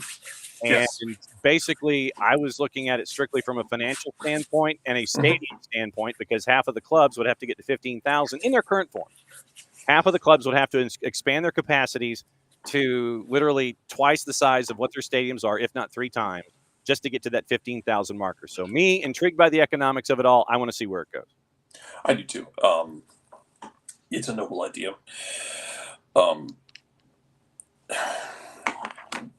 Being like Division One doesn't change anything for me. Like, I think it's cool, but it's not like, it's not the be all end all. Right. This shouldn't be like, this isn't a you made it game that you have won the game. Please play on New Game Plus. Yes. There's layers to it, man. Like, how are can you get the stadiums to that level? Is the funding going to be there? Is the support going to consistently be there? And I don't mean just the very loud people who DET, as we spell his name backwards, as to not Beetlejuice's existence. Yes. Morning. Not like the very loud people who want to yell about pro rel and anti MLS. Like, right. I'm all for competition in this, as long as you're going to be able to do it sustainably, and that's always been the problem, is sustainability. Like, look, it took MLS a long time to get where it is right now. It is not perfect by any stretch of the imagination. And I'm sure USL won't be either. Like, I think Louisville's the easy layup here. That can be one of your crown jewels easily. I think Oakland would be an interesting one. Yes. can you get the funding in place? Can you get the stability in place? Can you get can you get the facilities in place? And go back to apparently the other day, Dax McCarty was sitting in an airport and decided to do an AMA. Yes. Yeah, and Kevin was right next to him. Yeah. Yes, he was. And one of the things he talks about is facilities. And when we're talking about facilities, we're talking about training. We're talking about recovery. We're talking about the building. Infrastructure. Basically, Yes. infrastructure. Is your infrastructure going to be good enough? I don't know. Mm-hmm. Is your infrastructure going to be good enough to lure people? Are you going to be paying guys enough to lure people and to keep them? And do you have the structures in place to continue in? Look, again, Louisville's the outlier here. Louisville's been a machine to continue to develop players. That is where my brain is at with this, because there's layers to it. Can they do it? Absolutely. They make it work? Absolutely. Will it be tricky? Yeah, it will be. That's okay. Again, they're going to go through growing pains. And as they go through growing pains, I don't think that we should damn them for going through growing pains. Or when they get things wrong or when they get things right, it doesn't mean everyone else sucks and they're great. And when they get things wrong, it doesn't mean that everyone else is great and they suck. There's going to be layers. There's going to be, it's going to be a grind, man. That's all I got for it. Yeah. Next thing on the board, we'll build to Atlanta United for the rest of the program. Jerseys. And we seem to have a debate among RSL, LAG, Seattle, and anybody else that's out there. Atlanta's because really Atlanta's like Seattle and RSL. Yeah, I like the Salish C kit, and we do have some Salish C gear here in the house. So it's RSL, it's Seattle, LAG. Atlanta said at the end of their promotional video 2.14.25, so I imagine that is when the release date is going to be for theirs for this year. Happy Jersey release day. Yeah, happy Jersey release day. Let's see what it looks like. We have a general idea. I'm a firm believer that you have your home kit that is generally tried and true. Your road kit is where you get a little you play with it, you color within the lines, but maybe you are changing a couple colors up here. Yep. The third kit is where you have taken all of the old records off the shelf. You have broken them, covered them in Gorilla Glue, and molded them into some sort of like Lovecraftian monstrosity that you slap on everybody. Disco Demolition Night at Comiskey. Well, that's how we ended up with the 404 kit, and it was beautiful. And the 404 kit grew on everybody, as it damn well should have. It was great. But that is what the third kit is for. So let's see what it looks like for Atlanta and the finished product, like the details of it. As my wife would always say, sports is just like so many of what we do in sports is just fashion. And you all be a lot happier if y'all just admit that it's just fashion. Yeah, considering all of my all of the things that I buy, you ain't kidding, brother. Yeah. Yeah. So yeah, that's I liked the RSL one, just because it was a cool little. First of all, not enough people do the checkerboard, and the checkerboard's a risky thing to do. Yep.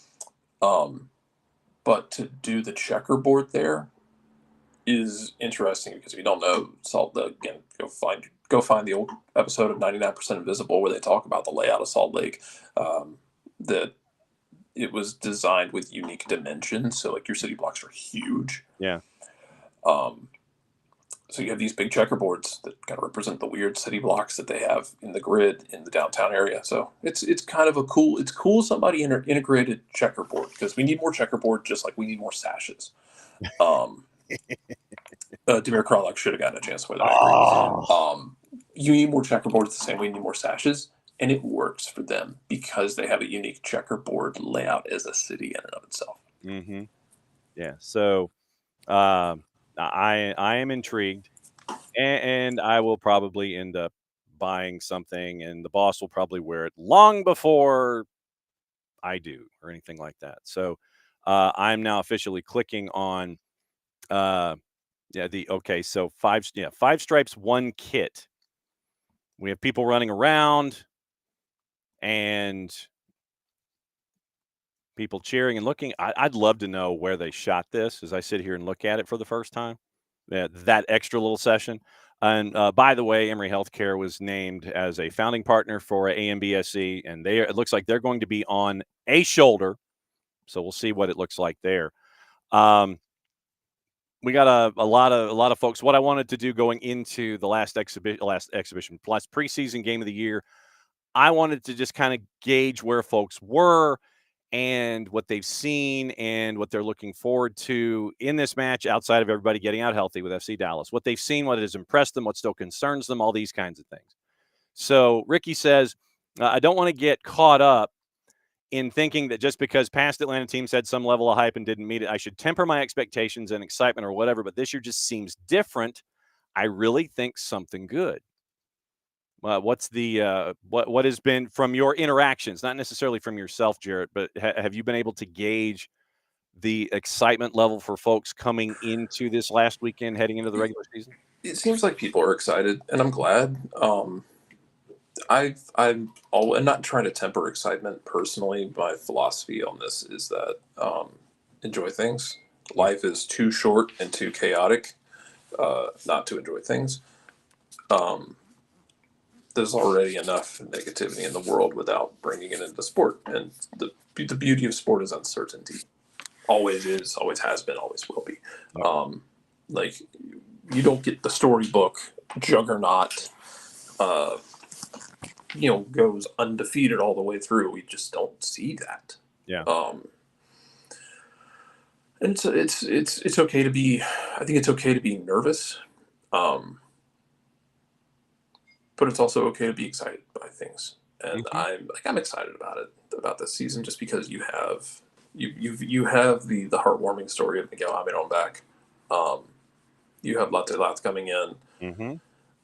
You have core pieces in place. This really, for me, is the attempt for Garth, especially, for him to put. This is a new passport. I'm trying to find the right metaphor for this. This is a new passport. He was putting his stamp in a past passport. Right.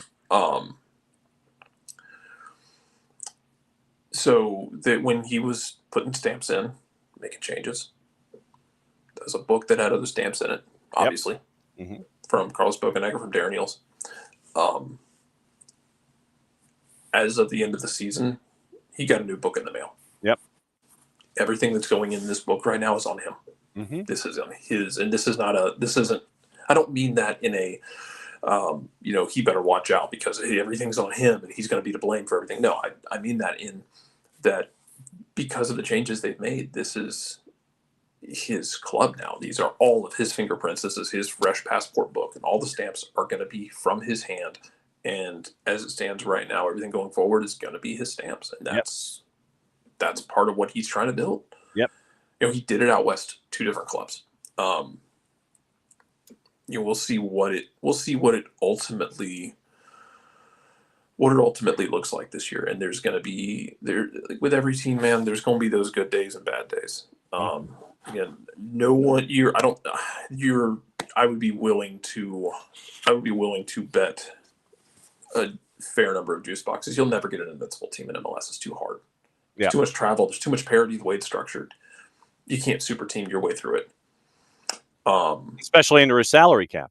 Yeah, that's what I mean. Like, you can't just power through this. There's too much going on. Man, like so you're gonna have good times, you're gonna have bad times. You just gotta hang on. You gotta hang on and enjoy the good times. I know I've had my when they're not good. Yeah. And you, so the Florida State fan, know this as well as anybody. Well, no, you have had good times. Like you had your youth was a good time. Yes, it was. Shows you how long ago that was. But sorry, Ricky. You had a title that the Crab Man brought you. And Kelvin Benjamin high pointing the ball, like, oh boy. But hey, man, I know how you feel about him. I know how you feel about the coach. Yeah. But Quitter. Banners always fly. Yeah, but I And you can hang on to those. I still reserve the right to hate my coach. No, you can. Like if Brian Kelly wins a national title, he won't. At LSU, yeah, I'm still gonna want to kick him in the shins. Yep. I still have watched the highlights voluntarily, nor should you. Yeah. No. Look, that Auburn team was. I wish I had been able to watch that game with John and Patty because of the dual allegiances in that game. That Auburn team was still a team of destiny because not only is that the year of the kick six, that's also the year of the prayer Jordan era where Nick Marshall. Go back and watch that throw because on the prayer to Jordan air. It's the most effortless looking 50-yard nuke I've ever seen, where he just snapped his wrist and that ball went 50 yards. It was like, this isn't a 1-to-1. It was kind of like when Mike Vick used to throw the ball, where it's like, he wasn't throwing his whole body into it. He just kind of snapped his wrist off. And the thing is that we knew that Nick Marshall could throw that ball. Because our household knew. Everyone in Georgia knew that. Yes. Everyone who saw Nick Marshall play for a championship in high school football on television knew that ball was possible. Yeah. And I'm like, when he threw that ball, every time you look at it, you sit there and go, yep, yeah, I've seen that. And everybody seemed shocked. But once again, outside the state, most effortless 50-yard nuke I've ever seen. Yeah, and to Ricky's point, was it Ricardo Lewis who brought that down? I think it was. Because I mean, yeah, if Yeet was a throw. Also, Ricky, I turned down tickets to the Kick Six game. I had to go to a thing for my mother that night anyway. It was like, I think it was like the Georgia country music thing, and I ended up going to that. And like it was during this, there was this weird period where like they had a bunch of acts performing, and there was one infamous guy who firmly believed that a pedal steel should be cranked up to 15 on a scale of 1 to 10. Yikes! And so I just stepped out in the lobby because I didn't want to listen to a pedal steel at 15. Yeah. And like I stepped out there as the Kick Six is about to happen, like they're reviewing it. I'm like, oh, this is gonna be scandalous. And then we watched the Kick Six. Earlier, my wife had to go to a separate wedding that day for a friend of hers, but we had been asked if we wanted to go to that game. We're like, nah, we got other things to do. Oh God, that was a decision. Yeah, I mean, full disclosure, we'll go backward. That championship game was just shy of the Boss's and my first anniversary. So our common opinion is that if our marriage could survive that game, and for some strange reason, the tickets ended up in the Auburn section. I don't know how this happened. But if our marriage could survive that national title game, then I think our marriage could pretty much survive everything. And it pretty much has to this point. I continued to tell her after that long pass down the sideline that created the 1st and goal. I'm like, look, just keep PIing and knocking time off the clock. Just literally, what are they going to do? Move the ball forward like 2 inches? You've been stopping the run all day. Just keep PIing and they'll inch the ball forward. You eat time off the clock. There is a picture that I have here in Office HD. And the boss will probably know where to find it faster than I will. Of the two of us after that game. And because I was wearing a garnet golf shirt, I had to wear something different. And I had a miserable look on my face. And I was like, get me the blank out of here. And so Jason is here. What in the blue hell are you talking about? We ended up so all the crux of this was I mentioned enjoying the good times.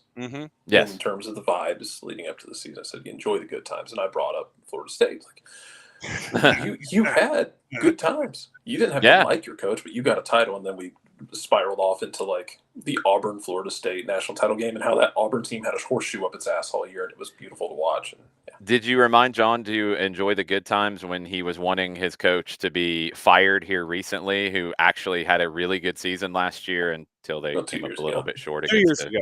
2 years ago. It all runs together at this point. Come on. Because they had more inches of snow on campus than they did wins in 2024. Yeah, but you didn't like the guy before when they were actually good, so you missed the good times because you were complaining about Norvell before, and then when he got bad, you tried to justify your complaining, but he had been good before that. No, you have to put your hands down, and you have to listen to Jarrett for once and enjoy the good times when you have the good times, because you never know when you're going to have more snow than wins in your season. You never know what's going to happen. You complain and you whine and you cry about not getting into the national championship situation, which you probably should have, but anyway. And then you got blown out by Georgia, and it broke your club's just whole everything. Everything was broken. Man. So anyway, that's my rant for today. Anyway, my whole point was to enjoy the good times. So enjoy the good times. Exactly. John, enjoy the good times. And this is about like this season of like most people I talk to are excited. And that's good. Yes. And I also said, you're never going to have an invincible team in MLS. It's not happening. There's too much travel. In any There's too league, much. but in MLS, absolutely, it's even more difficult. But Yeah, you don't have that anywhere. Yeah, I mean, you're like enjoy the Arsenal what it was, that one magical time. You're not like, man, like look, Celtic and Rangers. Celtic did it once, where they went even in that league. Like, even that's only happened. I think Rangers did it in league a couple of years ago, because Neil Lennon was like huffing paint for half a year. That's like the usual MO, but anyway. Yeah, Neil Lennon, future Aberdeen coach. Let's see it, boys. Make it happen. Stop, Jared. No, not at all. But you're not going to get that. So yeah, you're gonna have good times. You're gonna have bad times. It's just okay.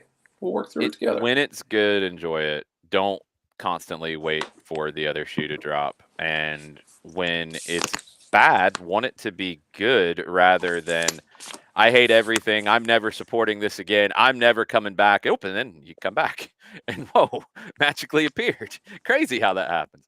Just enjoy. And that's look, this is something that you want to get really deep. This is something that we talk about a lot in this game, because I feel like it's super easy in this country, especially. And look, maybe it's because of the way that England covers the game, and there's a healthy dose of cynicism on a regular basis. There's a healthy dose of tabloidishness and always looking for controversy and all these sorts of things. Soccer in this country is by far, it's not even close. It's not even close. It's healthier than it's ever been. It's better than it's ever been. It's more sustainable than it's ever been. It's not perfect because nothing is, but it's in such a good spot. And yeah, clubs come and go in terms of being contenders and not contenders. And you can never guarantee that. Even if you outspend other people, you can't guarantee it. But the idea that we're constantly looking for negative right now when we talk soccer in the United States, whether we're talking lower divisions, MLS, your club, national teams, whatever, the idea that we're constantly doing that is crazy, because you are having to look for it. There are so many good things going on right now. Literally just enjoy your time, because man, don't we need a break from real life? This can be that at this point, and it's much needed. We were getting into that. Oh, the jersey releases. That is yes, that too. That too. Well, it sounds like you might need to. I think most of you've already seen it, because our friend Michael Parkhurst might have accidentally, on purpose, spoiled it. Possibly. You might want to keep your ears open and notifications on, because there has been a tease, a pretty specific tease. So you might want to be ready for that. Yeah, we were looking at that on Threads. Fully prepared for that to drop the minute. Yeah. Why were you looking for it on Threads, John? No, because Ricky posted that particular link, and I clicked on it. That's where it was. Because his live journal doesn't update yet. The Tumblr page is not updated yet. Yeah. John. Yeah, Tumblr's still alive and well. Well, Careful as I work on Yeah, it's. I mean, I guess a little bit. my but- my oh, CompuServe it's still account alive in different corners of the internet. I promise you. What corners is Tumblr alive in? I mean, I'm not. No, it's not dead, but Yeah, no. There's Where is it thriving? It exists among like the fantasy sci-fi fan Got it. communities. It is there. okay, good for Tumblr. I'm glad they found their niche. Yeah, very much so. Maybe MySpace will one day too. CompuServe. Man, look, man, Tom was John, great. nobody Tom knows made what CompuServe is around here. Okay, Tom made a ton of money, good on sold Tom. MySpace, and like just dipped. And then went to be a photographer. Yeah, and did not hang around long enough to become the villain. No, he did his thing. He gave people their ability to break friendships and pick your best friends and put it on a page. And Honestly, people get taught mad. us basic HTML too. Yeah. He lets you play music when you'd go to the page and it'd drive you crazy. Yeah. But he did lots of good things. Yeah, I mean, he did the Randy Johnson thing. Randy Johnson also did that. After he quit pitching, Randy Johnson bought a bunch of cameras and he will pop up at Super Bowl. Yeah. He gets a photog credential. He goes and shoots games. He loves Good on Tom. All right, so let me ask this because I was never a part of this universe. Oh God. What did Tumblr supposedly do? What was it? What is it? Jared, It's just like people post messages and post memes, post messages, post stories. it's blog-ish. Yeah, Is that blog-ish. fair? Yeah, and not then quite what you can blog. do is you can kind of tailor your own feed. Okay. Yeah, because I knew it existed, but really didn't take part in it. I need you to be really careful about what you do going forward because I can't protect you if you decide to go down that road. No, that's why I was asking. It's like I never went down that road. That's why I was trying to find out what Tumblr actually does. John's still shocked and freaks out anytime that somebody uses WhatsApp to actually call him. True. Absolutely true. I mean, it's kind of become like I keep some chats because among friends who have iPhones and they'll have iMessages, but I've ported a lot of things over to WhatsApp.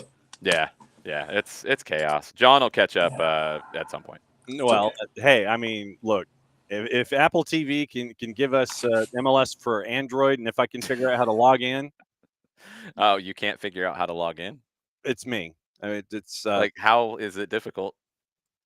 Well, I think I'd probably have to download an app first or click a link or something. Do you have the Apple TV app on Android? Not at the moment. I usually go through web and I'll go. Well, no.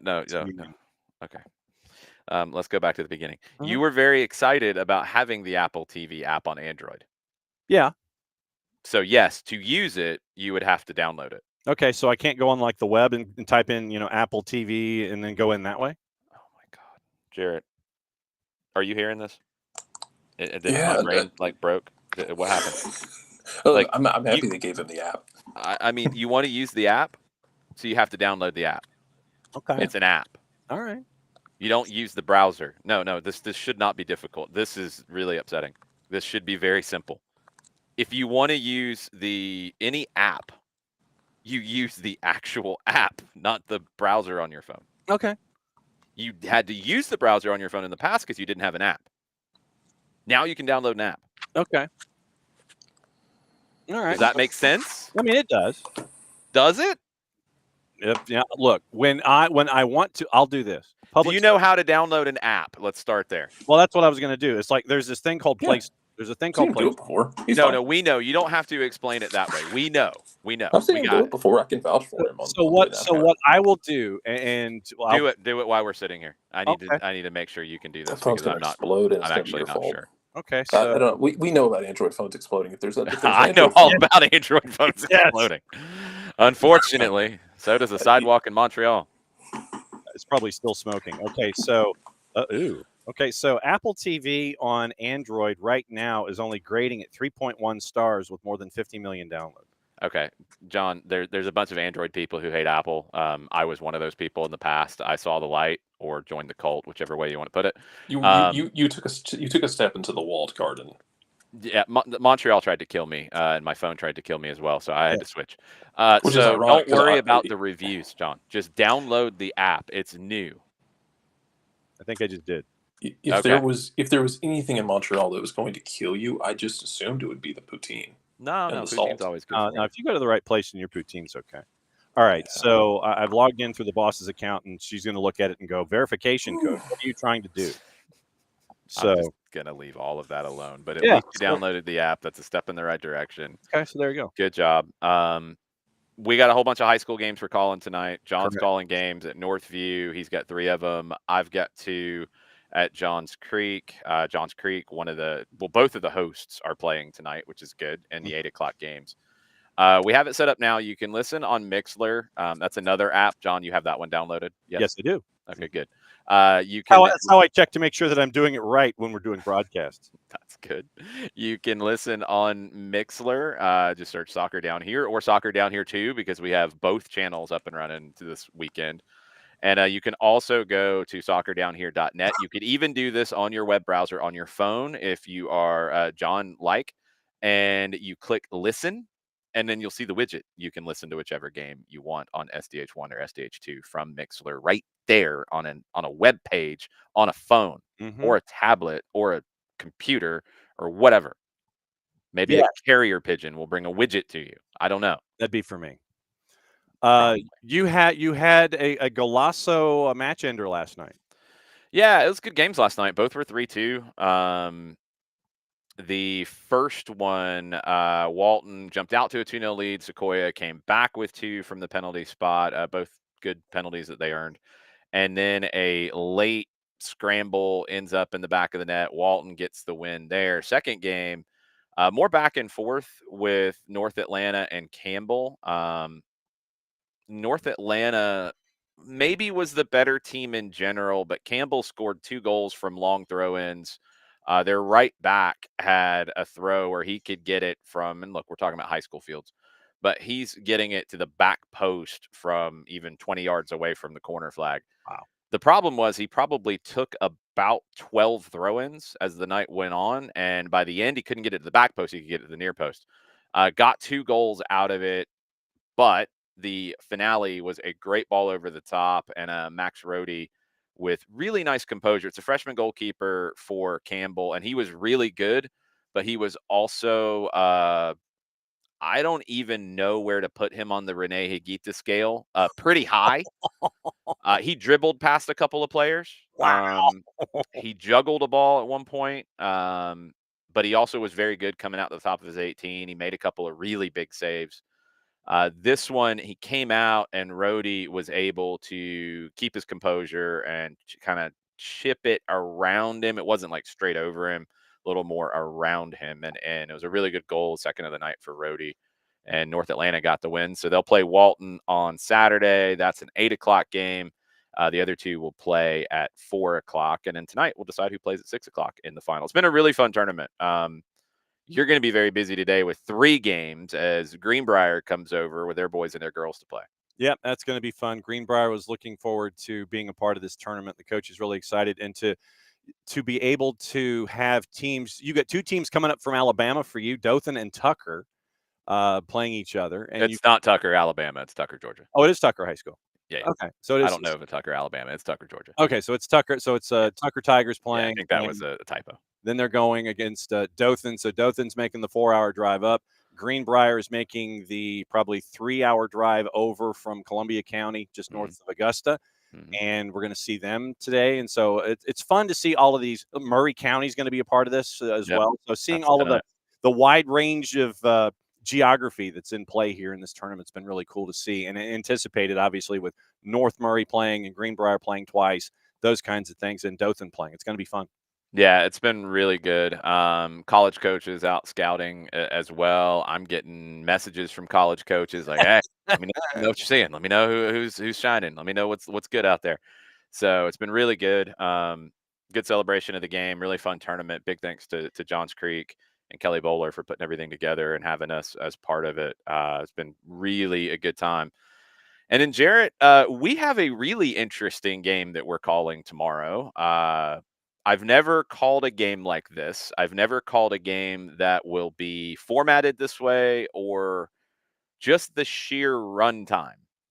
We are calling Atlanta United and FC Dallas from the Children's Healthcare of Atlanta training ground. Kickoff is at noon, and I didn't know it was possible to play 3 halves of anything, but they are going to play 3 halves. Okay. Should be like WrestleMania and split it into day 1 and day 2. I feel like we're basically there. It's going to be 3 45-minute segments. Huh. This is going to be broadcast on 92.9 The Game and a stream. So it's going to be really interesting, Jarrett. Like, we're calling a behind closed doors game for radio. So, I mean, you're going to hear a lot of natural sound. You're not going to have a crowd to hear and bounce off of. We're going to be pretty close to the action. It's going to be a really interesting, long marathon of preseason soccer. Apologies in advance for anything you hear that is not radio friendly. Yes. Yeah, there's a few guys. We're going to want to try to find a dump button, but I don't know if we will. All I can go back to in my head, and I was telling the story the other day when we were playing pickup, was the infamous 2019 Open Cup game behind closed doors against the Battery, where you could hear Brad. We were Kennesaw. You could have heard Brad at the Big Chicken. Yeah, well, I mean, that's and normal. You could hear Leandro Gonzalez Perez. If you've never heard him talk, LGP had a very distinct, raspy voice. Yeah, he did. And you could hear everything he was yelling in multiple languages. And it was probably foul in multiple languages as well. Oh yeah, it was. He was working in profanities, the way an artist would work in clays or oils to jack a line from Christmas Story. Yeah, there's a non-zero chance you get some of that tomorrow. But yeah, man, 3 45-minute halves should get a good look at a bunch of people. Thank God it won't be hot. It'll actually be cold. Yeah. We'll see how they manage minutes. We'll see how guys push and are pushed. Yeah, my guess is guys play around 60. Yeah, I would think so. Kind of in various permutations. Ronnie Dyla spoke to the media yesterday and said that he hopes that Latte Laugh will be able to take part. One, and I'll give you guys the behind the scenes here and everybody listening. We are going to go with Latte Latte, and the last part is a little tricky when we get into pronunciation. It's not exactly like it looks. It's more like lat, not like a hard T than a TH at the end. It's a little tricky. So I'm working on getting that perfected. It will not be perfect straight away. We're getting there. But he will go by Latte Lat and not Latte as a first name. Mm-hmm. Don't call him Latte. That's not his first name. It is the combined name at all times. And the nickname, because Emmanuel is his first name, he's not choosing to go by that. His nickname is Manu. Like, that's what you'll hear everybody calling him when players speak about him. When Ronnie will speak about him, I'm sure they'll say Manu a lot. But yes, Latte Lat. And he is expected to take part in some capacity tomorrow. Visa's good. Everything is good. He was training on the side yesterday. It was pretty much a side session for everybody. It was a regen session as the team came back from Florida. So my guess is he will be taking part in training today and be ready to roll maybe 30, maybe 60 tomorrow. My guess is nobody plays more than 60, and you'll see pretty much everybody that we've seen in preseason so far. 3 45-minute halves. Mm-hmm. You might see everybody in the damn system tomorrow. And same with Dallas. Yeah, you could see a few. You could see a few players that we haven't seen in the preseason so far. Like Javier Armas joined the group down in Florida, so could he play 30 or 60 minutes? Sure. Other two guys. Butter in his coffee. You don't want to do that. I don't anyway. No. Other two guys who have been around and have started training, you could see a few of them as needed. So, yeah, I think it will be a very interesting cornucopia of preseason soccer tomorrow from Marietta. And Jarrett and I will be at the helm. So, sorry in advance. No, apologies. No worries. So, Jason, as you've been keeping an eye on things from absolute zero here in preseason, what has impressed you, and what have you been looking forward to the most with this last preseason 3 halves making up one day to get us to the regular season? What's impressed you so far? The progression. I mean, it's been better each time. Now, I didn't get to see anything from Wednesday against Cincinnati when they switched fields. And it looked like just from the lineup, it was more of a second group and guys coming back from injury, like Steven Gregerson, who played 45. That's what he told us yesterday. Um, but the progression generally has been really, really good. And that's what you want to see. I don't care about results. I'm not worried about the specifics in production. I'm more about how is the overall group looking? Are they getting comfortable with the way that Ronnie Dylo wants them to play? And I think we're seeing that. Defensively, they've gotten better and better and better, and that's going to be the foundation of anything for this team. I know we're all going to talk headlines and we're all going to talk highlights and we're all going to talk Miggy and we're going to talk Latte Lat and we're going to talk Moranchuk, who I think has been very good in preseason. We're going to talk Saba. That's where the headlines are going to be. But this team has to be at a very good level defensively to do what they want to do this year, which is win trophies. They have to. You're not going to be able to purely just go out and outscore teams. I think we saw Miami do that up to a point last year, but you've got to have defensive stability to win things. There's going to be a game where you're just not firing on all cylinders offensively, or the passing isn't clicking, or you've got to manufacture your luck and you've got to go press and create a turnover and go win a game that way. You're going to have that defensive ability, and this team will be defined in 2025 by how well they defend. It'll be talked about by how well they attack, but it will be truly defined. Success will be defined by how well they defend. And I like what I've seen so far in preseason on that department.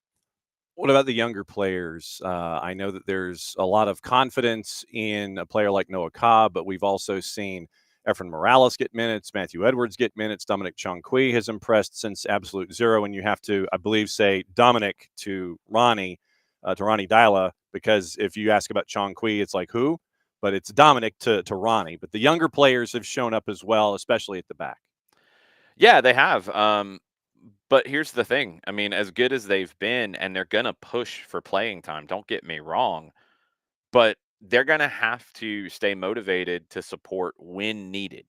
And that was something that Ronnie mentioned yesterday. He's been very happy about the overall group. He feels like it's not 11 guys, it's 22, 25 guys that are able to contribute and play at this level. But some are going to be asked to do more than others. And I think, I went through it on Atlanta Soccer tonight on Tuesday night. I feel like we kind of know what the starting lineup's going to look like. Um, there'll be some rotations. I think central midfield, you'll see some rotations as the year goes on, but I think ideally you want to see Bartosz Szlich and Mateusz Klich together in that holding midfield behind Moranchuk. You know what the front four is going to be. You know what the fullbacks are when they're healthy, and Pedro Amador and Brooks Lennon. I think at center back, you want to see Steven Gregerson and Derek Williams as your starting center back duo. So the starting lineup, in a way, picks itself. That doesn't include Cobb. It doesn't include Morales. It doesn't include Chonqui, who's on a twos deal this year. Remember that. It doesn't include Brennan. It doesn't include a lot of those young players. But there will be moments, whether it's from the bench or in a midweek game or when there's an injury, they will be called upon. And it's going to be on them. And this is the hardest thing. You never know when that opportunity is going to come, but you have to be ready to take it with both hands. And I think we saw that last year with Jay Fortune when Tristan Muyomba went down with an injury after not playing well. Jay Fortune kept him off the field after that. Now, I think Mateusz Klich comes in and he can make this team better in that midfield. But Fortune will be ready when that moment opens itself up again. And he showed last year that he can handle that. Brennan has to be ready for that. I think Cobb showed that he can do that last year as well. He has to be ready again. Morales has to be ready. And when he was called upon last year, he did well. But you're going to have those guys be ready in reserve roles. And whether it's 10 minutes at the end of a game or it's a spot start, they have to make it count, because this group has a different level of expectation than they did by the time you got to the middle of last season. It's different. This group's expected to win trophies. And if that means Luke Brennan plays in 15 games and starts 3 and plays about 300 minutes, those 300 minutes need to be impactful. They have to be. And that's going to be the trick for this coaching staff and for those young players to be constantly ready when their number gets called. Jarrett, for Jason, as we wrap up getting toward the preseason last. No, Jarrett, I'm not going to let you ask me a question because actually I have another call here in just a second. Oh, okay. Yeah, well, I got anyway, things. bye. Crazy. I'm going to talk to you enough tomorrow, man. All right, so go. No, that's fine. I mean, we're doing 135 minutes of soccer tomorrow, Jarrett. Save some questions. The only people mad about this apparently is Mataflow because he's mad I won't be in net. Nobody wants to see that. Oh, you want to see that because it gives you content for a year. No, you would get hurt, or you'd hurt yourself, or both. Oh no, not against professionals. I'm talking about media game thing. The media game gives you content. Oh no, for media a year. game, of course. Yeah, of course. I want you to make a fool of yourself. That's great. Yes. Not in a game against FC Dallas. No, Luciano Acosta would ruin your life. I would die. Lucho would run through your legs back and forth 3 times and then nutmeg you again and score. You know that clip where Messi just does a little bridge over the guy laying on the ground at the edge of the box? Yeah. That. Lucho would jump over your giant ostrich-sized frame to begin with. He would just do it because he's Lucho. I don't know if we'll see him tomorrow. That's a good question, actually. We'll see. Dallas has got a bunch of good players that they've added, a lot of new faces as you look at their roster. So should be a fun one. We'll be on the air on 92.9 The Game at 11:45. Kickoff at 12 for the first of 3 halves. A cornucopia of preseason soccer tomorrow on 92.9 The Game, the Odyssey app, and ATLUTD.com/live. Yes, and Ricky doing stand-up producer work has sent the link. The video is out, the connector kit. So the connector kit is live. Enjoy. Bye. Got to go. Bye. Got to go. All right. So he's got to go. I'm not too far behind him. So Same. I'm actually out. All right. So then you're out. All right. So get out of here. Go away. Bye. All right. We'll see you on Monday and beyond. All right. So Jarrett's gone, and that's where we are. So, all right. Obviously, a very, very packed weekend. Jason and I are going to be at separate locations. Jason will be on our primary Mixler channel, doing the matchups from Johns Creek for Creek Cup. I will be doing the triple header today at Northview on the girls action and some boys action. So I'll have both boys and girls today. It's 4, 6, and 8. I'm on SDH 2. Go to Mixler.com and download the app MIXLR Mixler, and you can save and follow Soccer Down Here in SDH 2. Creek Cup is going to be there all weekend. It's not Sunday, but Friday and Saturday. The games to determine who's going to be playing in the championships. All the championships and third place games in the brackets are going to be at the respective schools. All Saturday, all the games are going to be on SDH and SDH2 on the Mixler app. Once again, Jarrett and Jason are going to be doing Atlanta and Dallas, where 3 halves make a whole. And that's going to start late in the morning. You can follow that 92.9 The Game in the Odyssey app, and you can get ready for everything there with Atlanta United and FC Dallas. On the flip side, once again, going to be a very, very busy week on the high school side with us on the other end of Saturday, because then games officially count. And it's going to be fun to get into all of this, and the kid is out. So there's a 1:40 video that Ricky has posted the link to on the YouTubes. It is the connector kit, and enjoy it because obviously, well, hang on just a second. So I flipped over to it, and so went past. All right, so where is it? So no, I don't want YouTube TV. So everybody with their videos. So walking forward in the final 16 seconds, it is everybody with arms folded in unison, and the connector kit is out. So there you go. Atlanta United and Adidas for the club kit for 25-26. 1:40 video, AmFam and Atlanta United. It is there. And it's been up for the sum total of 4 minutes. 4 minutes, I say. So there you go. Unified by the colors, powered by the pattern. Rep the A. And so there's darker black accents, apparently. So darker black up into the shoulders, and it blends more. That's sharp. That is very, very sharp. As always. Very, very sharp. So good stuff from Atlanta United. The kit is out. Rep the A with the new home kit. So there you go. I don't know what's been going on with the 280 character app and my laptop this morning. It's just, man, it's nuts. Okay, anyway, be safe, everybody. Have a fantastic weekend. We'll be back at it again 9:05 Monday morning. We'll get everything squared away. Abe Gordon, Bart Keeler, get you ready on the flip side from FC Dallas and Atlanta. And the sprint to the regular season starts anew. So that means one thing here on a Friday. Play it safe, everybody. Mucha platial. That means we get to do this. And we'll be back at it again 9:05 on Monday morning. Be good, everybody. We'll see you over the weekend. Be safe. Stay warm. Back at it for real in a couple days. The war was on. Ah, the keys on the typewriter had sharp points that kept sticking into our fingers. The dictating equipment started asking us questions, and our beepers sent electric shocks just through our body like a cattle prod. Out in the warehouse, the trucks kept banging into the docks, not even thinking about stopping. Oh, our frail bodies were strapped to the chairs, and our chairs were chained to the desks. Our pleas for justice were ignored, and the end seemed near. But we busted our slave drivers' little bitty balls. We've charged out of their brick fortress. The streets are ours, be